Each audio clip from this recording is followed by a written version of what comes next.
विधानसभा बिसायख'थिनि सिगां तामुलपुराव बीजेपीनि मैखोम खहा। तामुलपुर जिल्ला बीजेपीनि दैदेनगिरि देबेन बर'आ बिबान नागारबाय।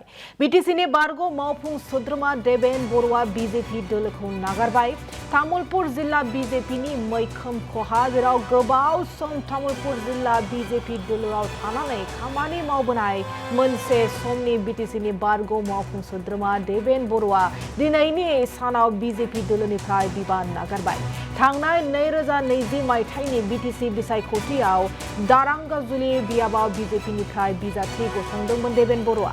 बीजेपी दोलोआव थानानै मोजाङै रायजोफोरनि खामानि मावनो हायै आरो बीजेपी दोलोआ जेबो रोखोमनि खाबु होयैनि थाखाय बिबान नागारबाय देबेन बर'आ। मख'नो गोनांदि बीजेपी दोलोआ बर'फोरखौ खामानि मावनो थाखाय मोजाङै खाबु होआ, जायनि थाखाय गोबां गोजौ थाखोनि बर'नि दैदेनगिरिफोरा बीजेपी दोलोखौ नागारबाय होननानै अजद लाबोयो देबेन बर'आ। फैबाय थानाय समाव गुबुन राजखान्थि दोलोआव थाबैनो हेफाजाब होनायनि इसारा देबेन बर'नि।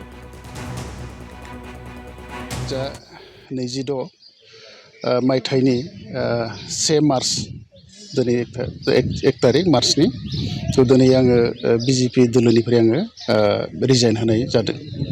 मा जाहोननि थाखाय रिजाइन होदों नोंथाङा? जाहोन माने आंथ' स्टार्टिंखौ बुंनो थाङोबा जे आङो 19 बोसोरावनो न'निफ्राय आं ओंखारबोदोंमोन जे हारिनि खामानि मावनो होननानै, न'खरनि बिदा फंबाय बिब' बिनानाव गासैखौबो गारनानै। आरो बिनि उनाव 6 बोसोर जिथु आन्दलन बेयाव जड़ित जाबाय।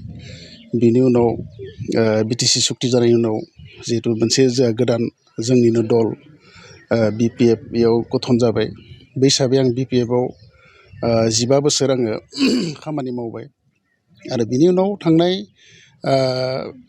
2020 मायथाइयाव आङो BJPआव जइन खालामदोंमोन। आरो जइन खालामनानै बे 5 बोसोराव BJPनि थाखाय आं खामानि मावबाय थादोंमोन।